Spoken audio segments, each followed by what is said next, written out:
Oh.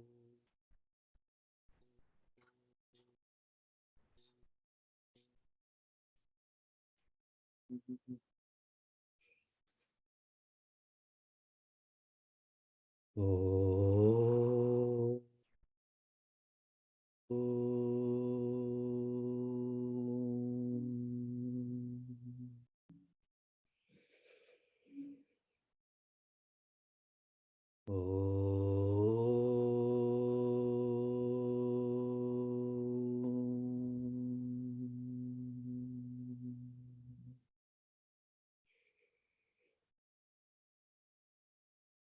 Jnana Vijnana Triptatma.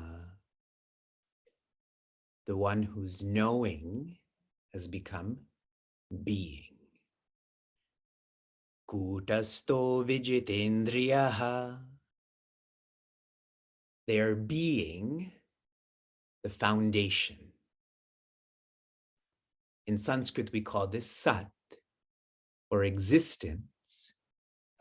And so they don't need to find joy because they're being joy. Thus, their equipments are all directed. Yukta iti uchyate yogi. The word yogi is used many times in Bhagavad Gita, but with different intensities.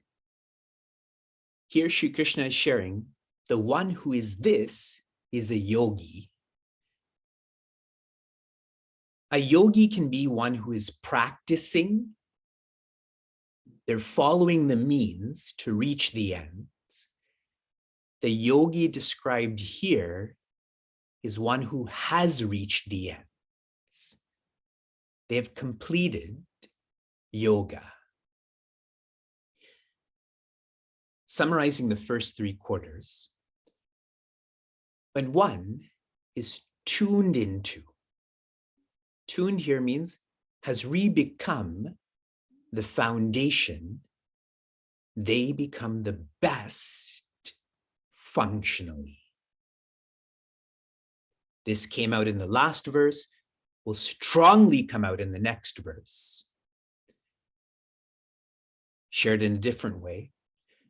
When one knows the subject, as in they know who they are, they become more objective. By show of hands, how many of you wish you were more objective with your family, with your relationships? Sama. They feel all is equal. Specifically, Loshta, Ashma, Kanjana. Earth, stone, gold. There's a lovely story to communicate this, which I'm going to fast forward. A simple couple. They have a very simple lifestyle. They're living in the forest, and one day they have to go deeper into the forest to find wood for their lifestyle, to find food for their lifestyle. And the husband, he happens to be walking ahead. His legs are longer.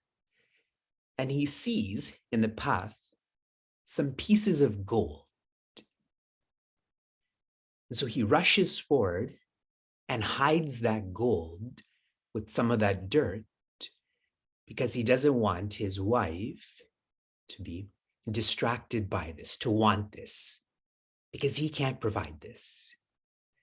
So as he's putting this pile of dirt on this gold, the wife catches up and says, "What are you doing?" And he, like a typical husband, is making something up. But finally, she sees the gold, so he admits and says, "I was covering the gold." And she says, "Why are you covering the dirt with dirt?" To her, the gold is dirt, and he's covering that dirt with dirt.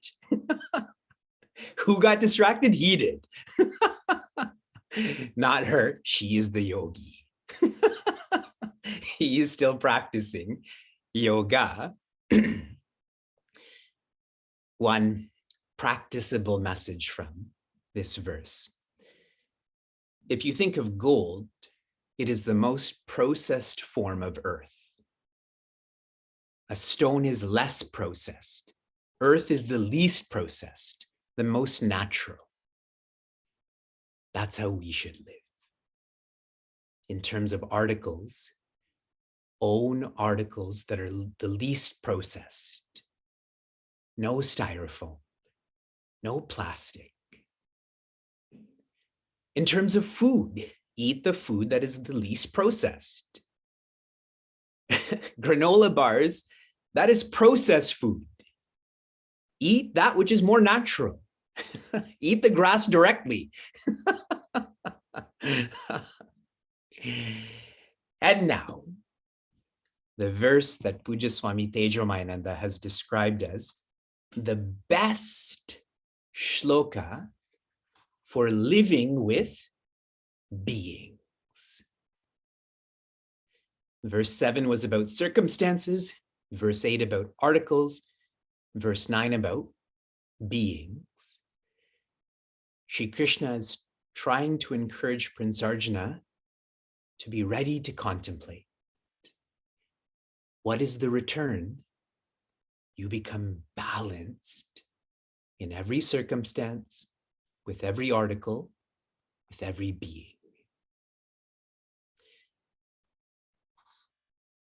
Suhrin mityarudasina madhyasta dvesha bandhushu sadushwapicha papeshu samabuddhir vishishyate.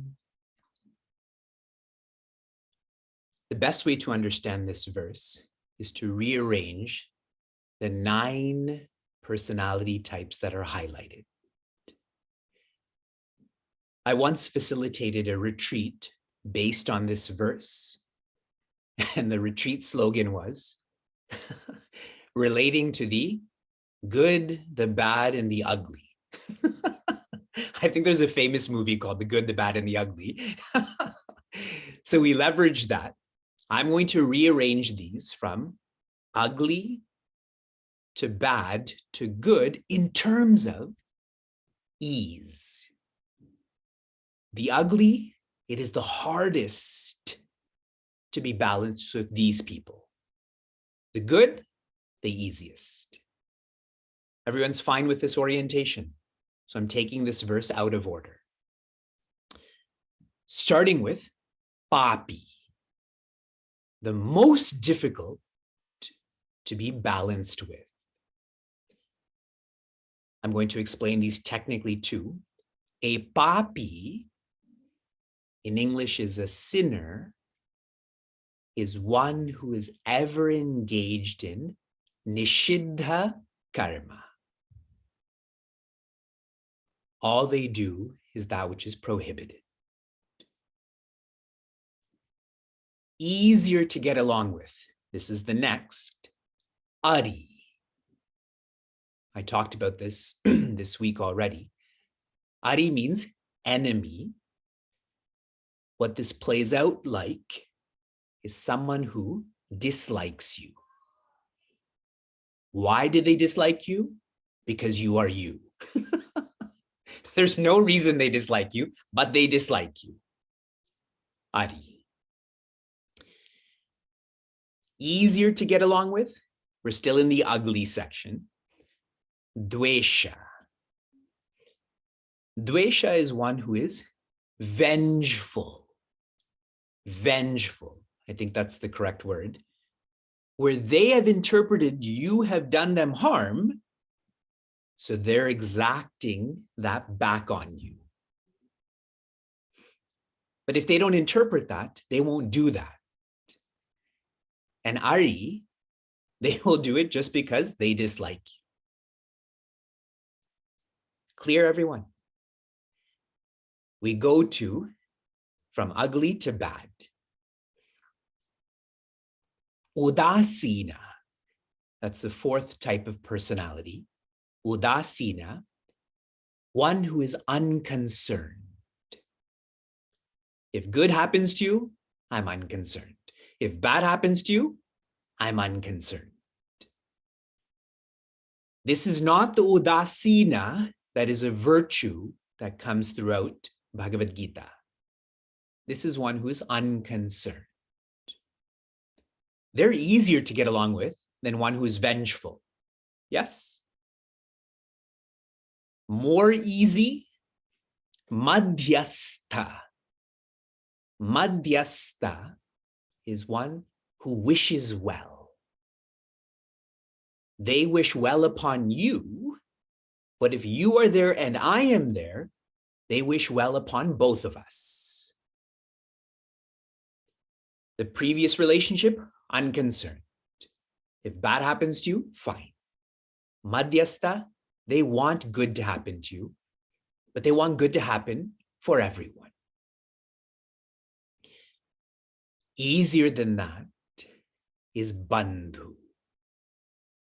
Bandhu means relative. A relative is one who is close to you because of circumstance. You happen to live in the same home. You happen to have this same last name, so they're close to you because of circumstance. Okay? They're easier to get along with, even though they're hard to get along with, than a madhyastha. Now we go to the good. These are the easiest personalities to be balanced with. Mitra. A mitra is a friend, and this is so cool that relative is here, friend is here. Why? A mitra is one who's close to you, irrespective of circumstance. They're choosing to be close to you, irrespective of locality or last name. Mitra, easier to get along with. More evolved than this is a sadhu. A sadhu technically is one who is engaged in nitya karma. A papi, nishiddha karma. They're way over here. A sadhu, nitya karma. They're way over here. Since they're being responsible, they're the most inclusive. Please reflect on that a lot. Dharma means that which integrates. Not just my mind and intellect, it integrates me to you and you to me. And out of these relationships, the easiest to be balanced with is a suhrit, one who is large-hearted. How do they express? They are unexpecting. Unexpecting. They give and give and give with no intention of getting. No sense of expecting. Even though I'm not sharing applications, what would be lovely is, which of these are you? Are you a mitra? Are you a papi? We are surits. You don't have to ask us. And the word cha is used, which means all others. So 9 specific personalities and a 10th, which is general. Last quarter, vishishyate. One excels, one is excellent, who is samabuddhihi, equal with all of these personalities. How is it possible? Only when I'm being vastness, I am being you. Deeper than your personality is presence. One final tactile thought. Pujya Swami Tejo Mayananda shared how this shloka comes to life. First, understand people. This is the sequence. First, understand people. With that understanding, that will catalyze accepting people. I'm saying accepting with an A, not expecting. Accepting people will be the catalyst to enjoying people. Understand, accept, enjoy. We do this with animals, no? When you're walking in a park and you see a squirrel that's fighting with another squirrel over a nut, do you expect that squirrel to come and walk with you and talk to you? Do you expect a tiger to become a vegetarian? They're such awful animals. We should hurt all of them. We understand them. That's their biology. So we accept them and we enjoy them. We enjoy seeing squirrels. We enjoy seeing tigers. Yes. You saw one yesterday. Yes. As you were walking in the park. We do this with animals. We do this with articles. You understand that your phone will not give you water. You understand that your tap will not give you Wi-Fi. So you accept that and you enjoy that. But when it comes to people, mudamate. All rules end. All rationale ends. So we need a lot of mudgara, a lot of hammering. And contemplation is the most striking hammer. In the next verse, for 23 verses, Shri Krishna begins his shasana, his guidance, his instruction on how to practice contemplation.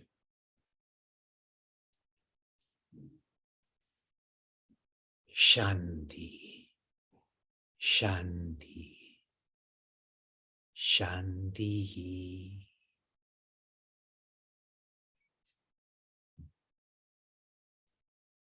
Oh.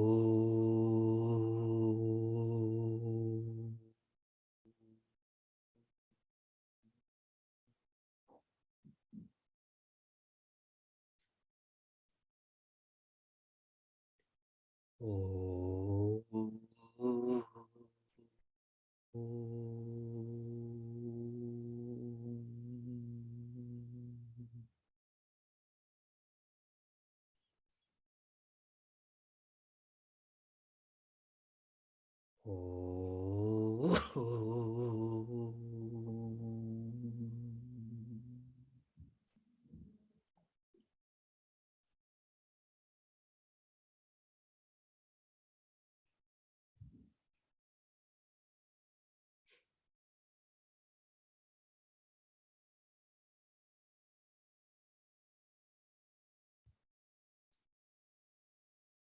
The most challenging part of living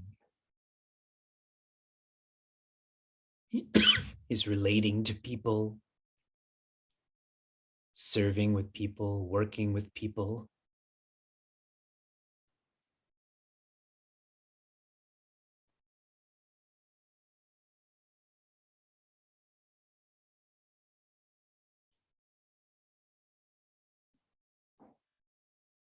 This challenge is felt as noise. Noise in the mind.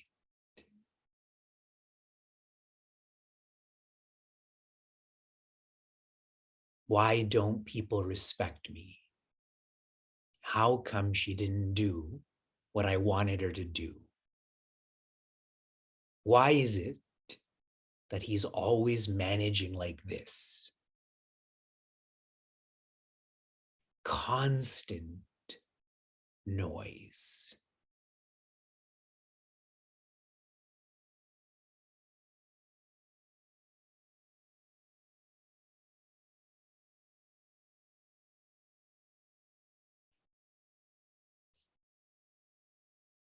when we layer the different types of people to the depths of an ocean, it makes sense that on the surface of an ocean, there's the most noise. The foundation of an ocean,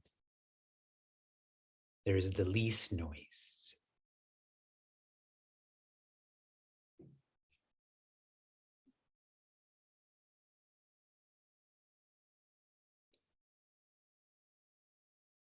Every person is made up of 3 layers.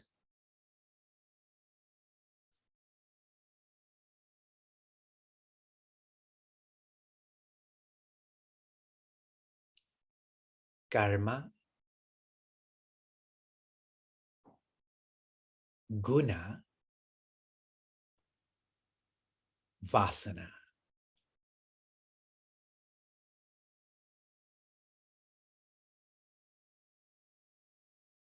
Karma is their profession.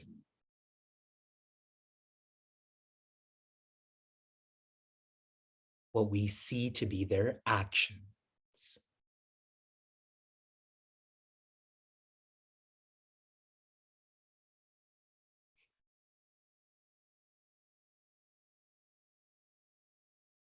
Deeper than this is guna. That is their personality. How they think, from actions to thoughts, conscious to subconscious.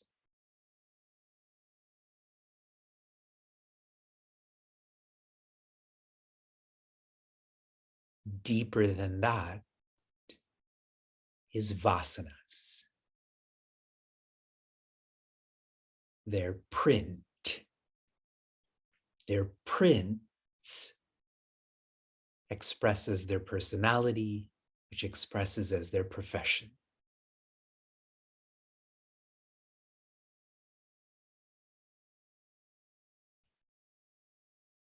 Their print is their propensities, inclinations, that which is unconscious.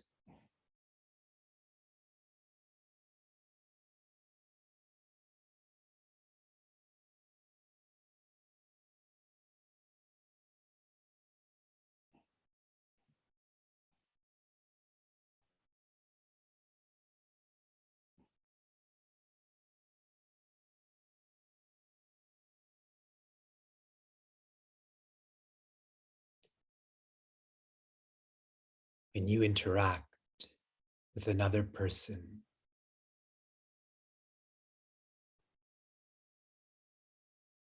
whether they are indifferent to you, close to you, helping you,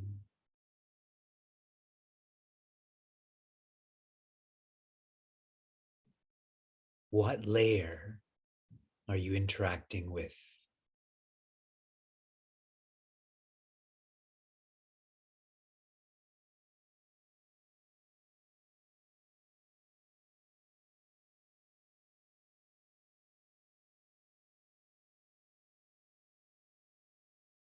The more you understand yourself, the more you accept yourself.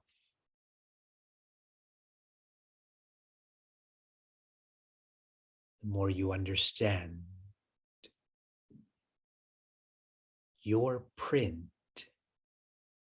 the more you understand another's print, you accept them.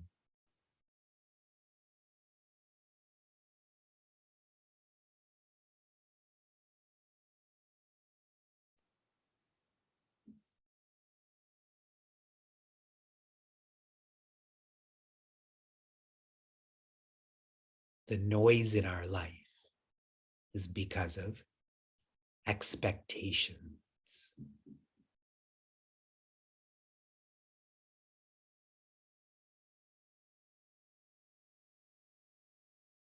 we expect others to complete us.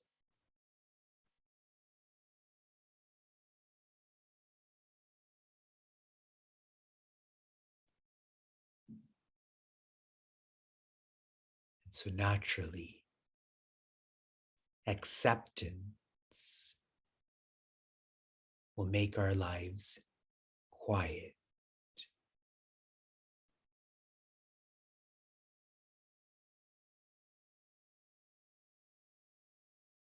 Prepared to contemplate.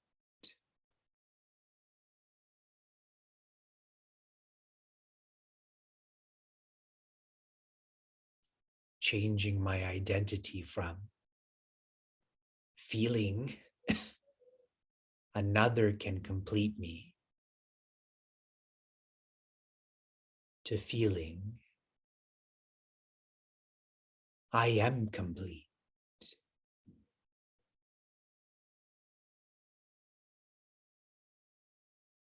I am a Purusha, which means my nature is Purnatva, presence, joy.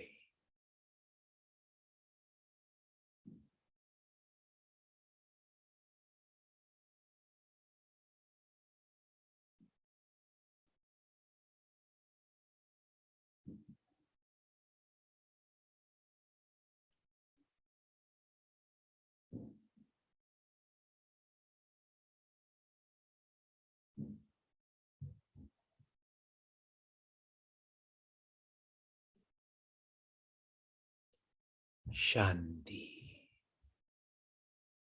Shanti, Shanti.